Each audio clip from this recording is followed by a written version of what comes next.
Ya,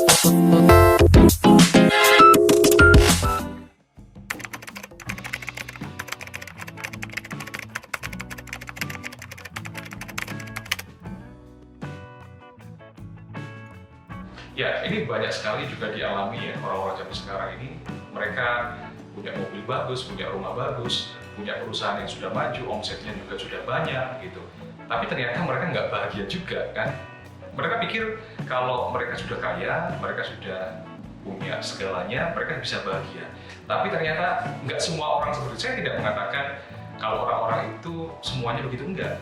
Banyak juga yang bahagia, banyak juga yang sudah menemukan makna hidupnya. Tapi ada juga beberapa orang yang mengalami kehilangan makna hidup itu. Saya sudah mencapai ini, tapi ternyata kok tidak seperti apa yang saya bayangkan. Saya pikir waktu miskin, ketika saya sudah mencapai kekayaan, saya itu sudah akan bahagia begitu. Saya kalau misalkan teman saya banyak, saya juga sudah menjadi orang yang terkenal, saya akan tenang dan saya akan bahagia karena keinginan saya sudah tercapai. Tapi ternyata banyak juga orang terkenal yang terlibat narkoba, gitu. Bener ya? Benar. Jadi tidak semua orang yang kaya atau terkenal itu bisa bahagia. Ada nih yang menarik dari sisi klinisnya, ada yang namanya high function depression.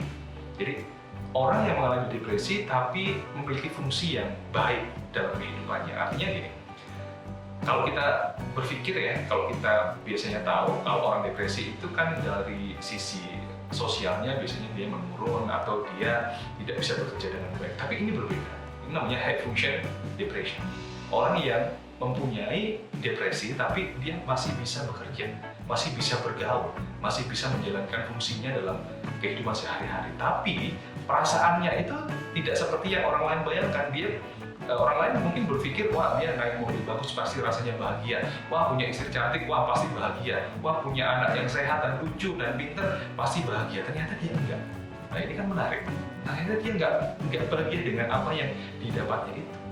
Ternyata dia untuk mensyukuri apa yang dia miliki itu sulit sekali.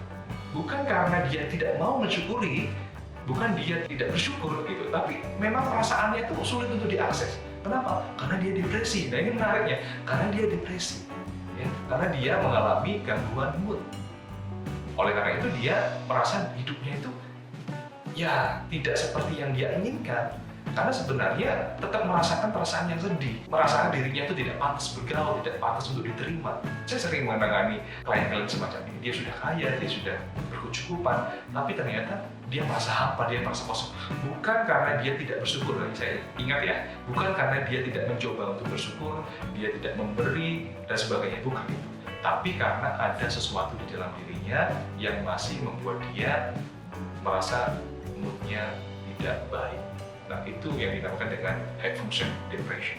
Nah, pertanyaan selanjutnya adalah apakah orang seperti ini nanti akan semakin buruk perasaannya atau semakin baik? Atau dia berangsur-angsur sembuh? Nah, ini tergantung dari sikapnya nanti terhadap apa yang sedang terjadi. Jadi orang-orang yang mengalami depresi seperti ini mungkin dia tidak tahu bahwa dirinya depresi. Mungkin dia tidak tahu bahwa di dalam dirinya ada permasalahan-permasalahan yang belum selesai. Yang itu bukan permasalahan saat ini, tapi permasalahan-permasalahan di masa lalu yang itu masih menjadi trauma, ya, yang membuat dia kalau mengingat itu masih merasa gak enak rasanya, masih merasa takut, masih merasa dendam, masih merasa benci. Tapi karena dia sudah simpan itu terlalu lama dan dia mungkin juga menganggap itu tidak terlalu penting, tapi ternyata di pikiran bawah sadarnya itu menjadi suatu hal yang mengganggu sekali. Jadi ketika dia bekerja, ketika dia bertemu dengan orang lain, dia kayak merasa mungkin aku kok tidak percaya diri ya, mereka kok tidak menerima dengan baik ya, kok mereka itu hanya menginginkan uangku saja ya. Ada kecurigaan seperti itu tuh yang intens. Dia tidak percaya sama orang lain, terus sulit untuk bersikap santai, bersikap rileks begitu. Mencurigai mungkin pasangannya, terlalu protektif terhadap anaknya, atau mungkin terlalu keras terhadap anaknya, yang itu dia pikir adalah sesuatu yang benar, tapi di sisi lain dia juga berpikir, aku kayaknya terlalu keras, aku kayaknya terlalu mencurigai pasanganku, aku kayaknya terlalu mencurigai orang lain, tidak terlalu mudah untuk percaya sama orang lain. Ya menurut dia di sisi lain ini bagus untuk bisnis, tapi di sisi lain ini kayaknya ada yang salah dengan diriku.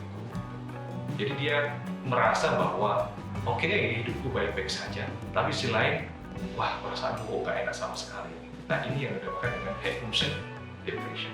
Ada juga high function anxiety. Jadi dia merasa bahwa tugasnya harus selesai, oh aku ini pekerja keras, oh aku ini sangat rajin sekali, semua harus perfect gitu. Tapi sebenarnya itu bukan sifat perfeksionis biasa, tapi itu adalah kecemasan.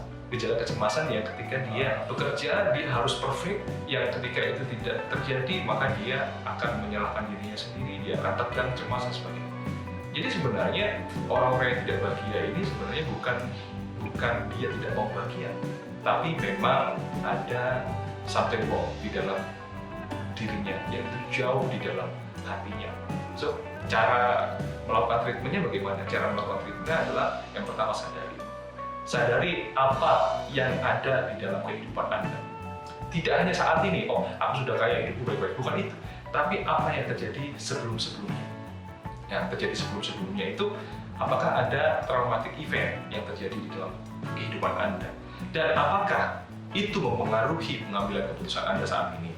Apakah itu juga mempengaruhi cara berpikir Anda terhadap sesuatu, misalkan tentang perempuan, tentang istri ya, tentang suami, tentang laki-laki, tentang figur otoritas, tentang persahabatan. Jika ada aspek-aspek kehidupan Anda yang terganggu, yang itu karena reaksi Anda terlalu sensitif terhadap suatu pemicu terhadap aspek itu, misalkan ada sahabat yang ngajak Anda ngopi, Anda curiga nanti diracun kopinya, misalkan, terus Anda nggak mau, misalkan. Nah, itu kemungkinan ada hal-hal yang berkaitan dengan ketidakpercayaan Anda terhadap orang lain yang itu terjadi di masa lalu. Entah itu karena event traumatik apa, saya juga nggak tahu, tapi Anda harus menyadari itu. Apakah ada pemicu-pemicu yang membuat Anda itu reaksinya berlebihan, yang akhirnya itu merusak aspek kehidupan Anda? Nah, kalau iya, maka Anda perlu menyadari itu Anda. Terus selanjutnya setelah menyadari, Anda perlu mendalami lagi. Apakah itu real, ketakutan yang nyata, atau sebenarnya ketakutan yang tidak perlu. Dan setelah itu Anda bisa berdialog dengan diri Anda sendiri bahwa semua baik-baik saja, semua nggak ada masalah, harus kontekstual, harus proporsional, dan seterusnya. Tapi kalau itu masih sulit bagi Anda untuk melakukannya, untuk melakukan penyembuhan, maka ada baiknya Anda menghubungi profesional seperti psikolog klinis ya, untuk Anda melakukan konsultasi dan juga konseling, bahkan untuk melakukan terapi psikologi. So, kehidupan bisa kaya, bisa memiliki segalanya, bisa mempunyai keluarga yang baik gitu ya. Tapi ketika kita tidak bahagia, maka apa gunanya? So, memikirkan bagaimana kita bahagia dan juga kaya itu juga penting ya. Jadi silakan Anda untuk koreksi, dan juga jika Anda membutuhkan pertolongan bantuan, silakan hubungi profesional. Mungkin itu saja dari saya. Semoga Anda selalu sukses dan bahagia.